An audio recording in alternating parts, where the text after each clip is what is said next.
She is the worst offensive player. She's not very offensive competent, bro. Caitlin Clark laughing at Angel Reese's missed layup. Generational meme. To lose the game. Here it is. Here's the video. She can rebound everything, but bro.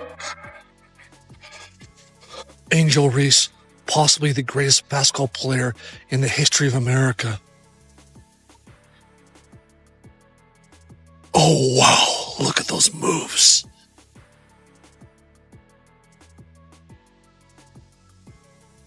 Yeah, that shot is really hard with the hoop wide open. Who's the best player in the country?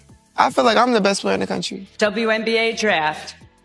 The Indiana Fever select Caitlin Clark, University of Iowa. WNBA fans, Angel Reese, and the Atlanta Dream are once again at the center of a major conversation.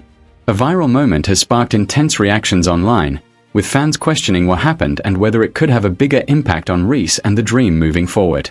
Recent coverage has already put Reese under the microscope following a crucial missed layup against the Indiana Fever, which sent the game into overtime. But this latest moment is getting attention for a different reason. Reese was seen standing with her arms extended and calling for space, appearing frustrated as she tried to create room for herself on the court. Unfortunately, the timing could not have been worse. Just minutes later, she found herself with a clear opportunity near the basket but failed to finish the play, turning what looked like a promising possession into another viral highlight. I'm thinking to myself, okay, ATL is going to actually win this game, and then we get down to the end of regulation, you guys. And I'm like, okay, Ron Howard, open three. She's going to hit it. No, she does not. Angel, you got it. Put back layup, game winner. No. And then Nas again caught it, put it up. No. I'm just like, oh my God, like, are we serious? How does that happen? And all of you guys, baby, my girl, Angel, all right, back up off her, okay? Like, back up off of Angel. We know that she missed that layup. When the final buzzer finally sounded, one question was on the minds of countless Atlanta Dream fans. How did this game slip away? Atlanta had a golden opportunity to finish off the Indiana Fever in regulation, but the ending quickly turned into heartbreak. Reese found herself with the space she had been trying to create, yet when the moment arrived, the shot simply would not fall. Dream had the ball for the last shot, game's tied, and Angel Reese has a bunny layup basically by herself, uncontested, and she cannot make that layup. She had 14 rebounds yesterday, 5 of them offensive. I'm not sure how many were off her own misses because I was at camp and got home for the end of regulation and then overtime. But her making that or missing that layup, you just knew. And she looked kind of crestfallen. Inside the Atlanta Dream locker room, that sequence has sparked a much bigger conversation about Angel Reese and the role she is carving out for herself. Is she becoming the confident, vocal leader who demands accountability and wants to control the moment? Or are critics starting to wonder whether her production is consistently matching the intensity and emotion she brings to the court? And if your best player for Atlanta could make a layup, I wouldn't have this gleeful smile that I have on my face right now. It's a layup. You're 1 foot away. Make it, please. You have a fast break layup by yourself early in the game. How you shoot fast break layups fast break layups by yourself at 50%? I don't know. I can't explain it. But Caitlin Clark, 26 points today. This is far more than a small detail buried somewhere in the box score. The bigger story has little to do with Indiana's bench depth or Caitlin Clark shooting. Instead, it raises a much more uncomfortable question surrounding the Fever Dream rivalry. Could frustration be quietly building inside Atlanta's locker room around Angel Reese? There is no confirmed evidence that Reese's teammates have reached a breaking point, but the criticism surrounding her performance has certainly intensified. Some observers believe Atlanta has repeatedly had to adjust its offense around Reese's strengths, while others argue that her production does not always match the confidence and intensity she displays on the court. And that frustration doesn't suddenly appear after one possession. It develops gradually, one missed opportunity, one broken play, and one empty possession at a time. Eventually, those moments become impossible for fans to ignore. Against Indiana, the sequence was especially striking. Reese called for space and wanted the lane cleared, but when she received the opportunity, the possession ended without the payoff Atlanta needed. That immediately opened the door for critics to question whether her on-court demands are being matched by her execution. The criticism only grew louder when commentators compared Reese's performance with Caitlin Clark's production. Clark's long-range shooting and playmaking have made her one of the league's most heavily discussed stars, while Reese continues to receive intense scrutiny for her finishing around the basket. But there is another side to this debate. Reese's rebounding, physicality, defensive presence, and ability to create second-chance opportunities remain important parts of Atlanta's identity. A missed layup does not erase those contributions. At the same time, repeated struggles around the rim naturally invite questions about whether she can become a more efficient offensive weapon. That is where the leadership conversation becomes complicated. Being vocal on the court is not automatically a problem. Players have every right to demand space, call for the ball, direct teammates, and take responsibility during critical possessions. The real test comes afterward. What happens when the player gets exactly what she asked for? If the opportunity is created but the possession repeatedly ends without a productive result, teammates may eventually begin viewing those moments differently. That doesn't necessarily mean there is conflict inside the locker room, but it can create pressure, especially during close games where every possession matters. Then there is the body language. A quick glance between teammates, a frustrated reaction on the bench, or a silent exchange during a timeout can easily become a storyline online. Those moments are impossible to interpret with certainty from television footage, but they can still fuel speculation among fans. Ultimately, the biggest question isn't whether Angel Reese is allowed to be vocal. Of course she is.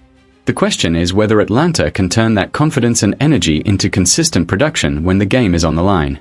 The criticism exploded almost immediately after the game. With the score tied at 81 and only seconds remaining in the fourth quarter, Atlanta had one final opportunity to win the game in regulation. Ryan Howard took the first shot, but it missed badly. Reese was in position for the offensive rebound and had a chance to finish at point-blank range. Instead, the putback rolled away, and just like that, Atlanta's best chance to end the game was gone.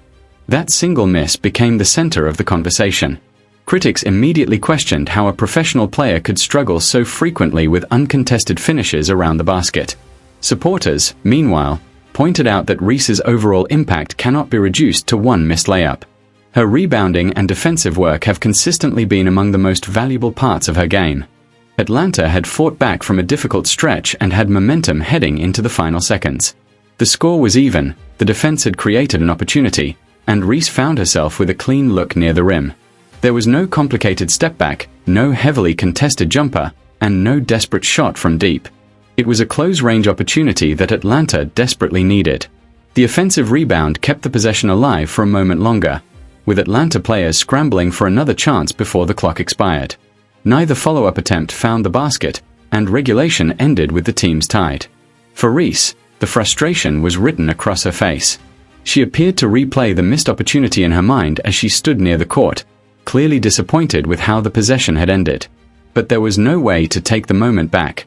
The missed putback had already changed the game, and Indiana now had another 5 minutes to take control.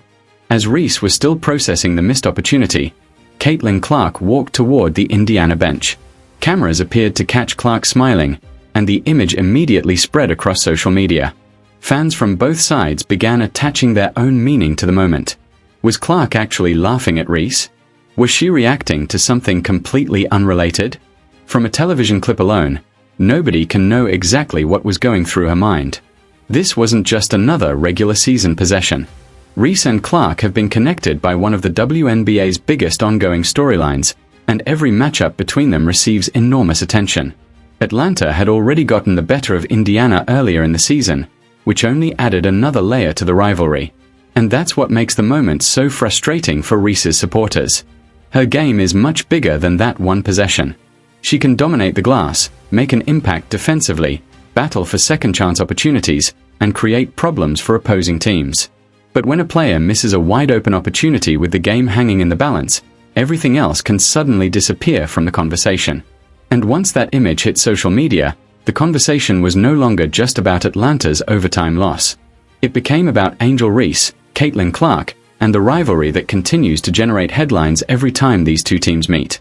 The missed layup was only the beginning. For millions of people scrolling through social media, the image of Caitlin Clark walking past Angel Reese became an almost perfect snapshot of the entire afternoon. One player was celebrating a huge opportunity while the other was left processing a costly miss, and the cameras happened to capture the two moments at almost exactly the same time. Almost immediately, the conversation shifted from one missed shot to a much broader debate about Reese's overall offensive game. Critics argued that her finishing around the basket has remained far too inconsistent for a player with her physical tools. Others pushed back, pointing out that her rebounding, defense, and ability to create second-chance opportunities continue to make her one of Atlanta's most important players. And that's where the debate gets interesting. On paper, Reese's performance looked impressive.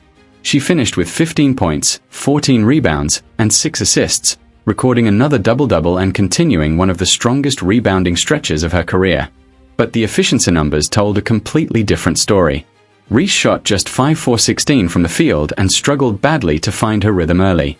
She went through the first half without making her first 6 attempts, and when Atlanta needed scoring most in the fourth quarter, she finished the period without a point.